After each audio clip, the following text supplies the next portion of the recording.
सभी भाई बहनों को जय मसीह की। प्रभु यीशु मसीह के पवित्र नाम में एक बार पुनः मैं आप सबों का हार्दिक स्वागत करता हूं।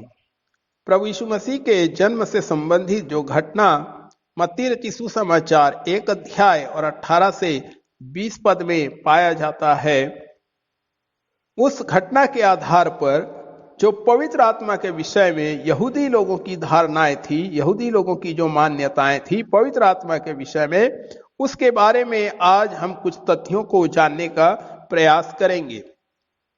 तो मैं आपके सामने मत्ती रचित सुसमाचार 1 अध्याय 18 से 20 पद को पढ़ता हूं। वहां लिखा है, यीशु मसीह का जन्म इस प्रकार से हुआ कि जब उसकी माता मरियम की मंगनी यूसुफ के साथ हो गई तो उनके इकट्ठा होने से पहले वह पवित्र आत्मा की ओर से गर्भवती पाई गई। अतः उसके पति यूसुफ ने, जो धर्मी था और उसे बदनाम करना नहीं चाहता था, उसे चुपके से त्याग देने का विचार किया।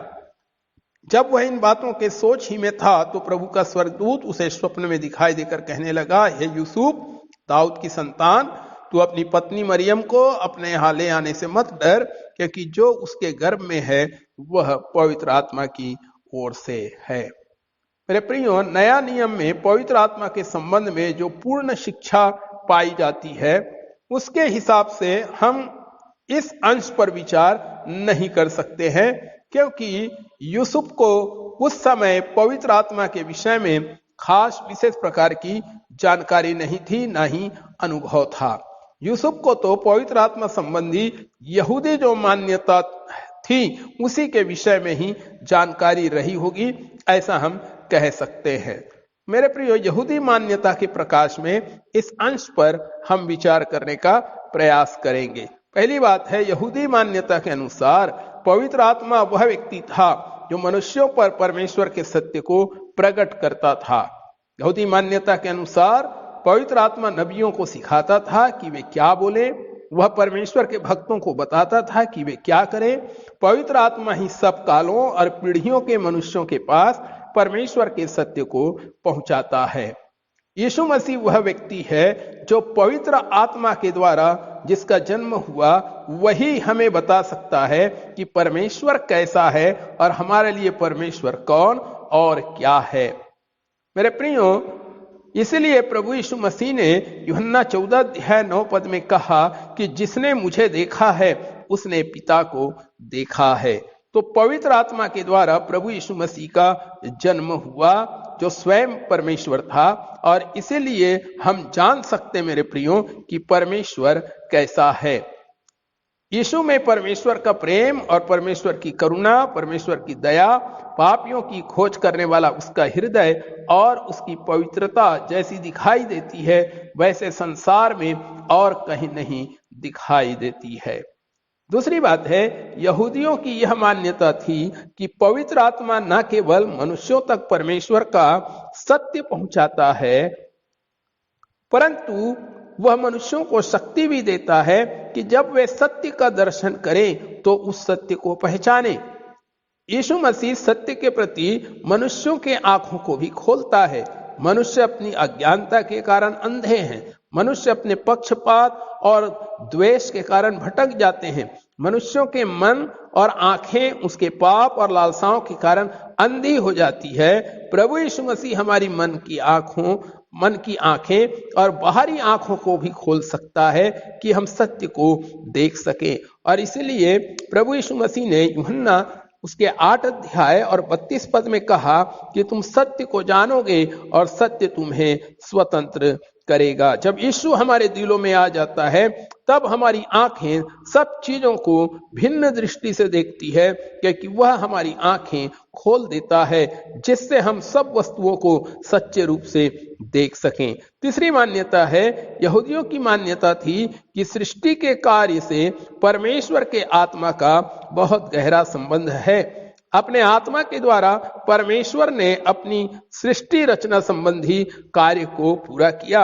अगर हम उत्पत्ति 1 अध्याय और 2 पद में पढ़ते हैं कि पृथ्वी बेडौल और सुनसान पड़ी थी और गहरे जल के ऊपर अंधियारा था और परमेश्वर का आत्मा जल के ऊपर मंडलाता था।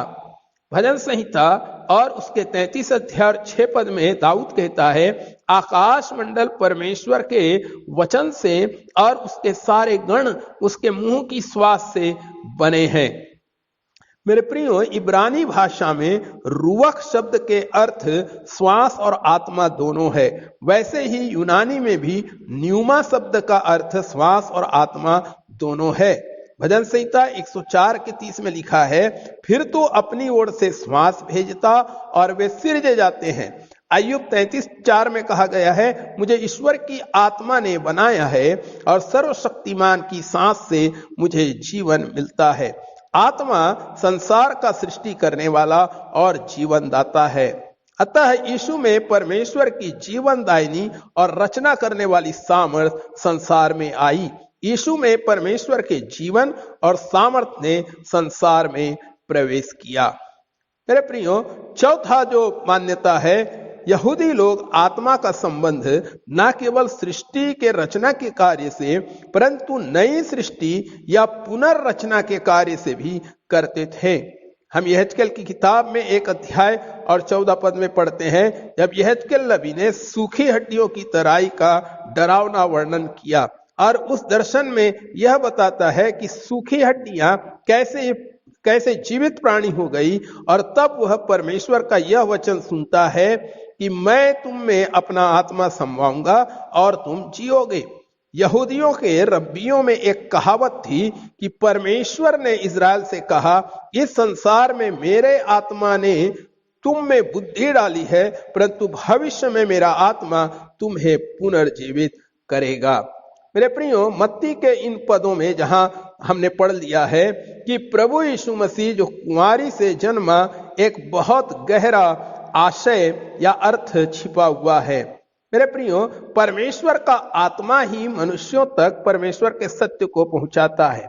वह आत्मा ही मनुष्यों को सत्य को जब वे देखते हैं तो उसे पहचानने की शक्ति देता है। यह आत्मा ही सृष्टि रचना में परमेश्वर का माध्यम था। केवल यही आत्मा मनुष्य की आत्मा को नव जीवन दे सकता है जब मनुष्य अपना सच्चा जीवन, अपना सब कुछ नष्ट कर लेता है। प्रभु यीशु मसीह हमें इस योग्य करता है कि हम परमेश्वर को पहचाने और यह पहचाने कि मनुष्य को कैसा बनना है। प्रभु यीशु मसीह हमारे मन की आंखें खोलता है कि हम परमेश्वर के सत्य को पहचाने। यीशु मसीह मनुष्यों के बीच आई हुई वह सामर्थ्य है जो उनका निर्माण करती है। यीशु ही वह पुनर्निर्माण करने वाली सामर्थ्य है जो मनुष्यों की आत्माओं को पाप की मौत से छुड़ा सकती है।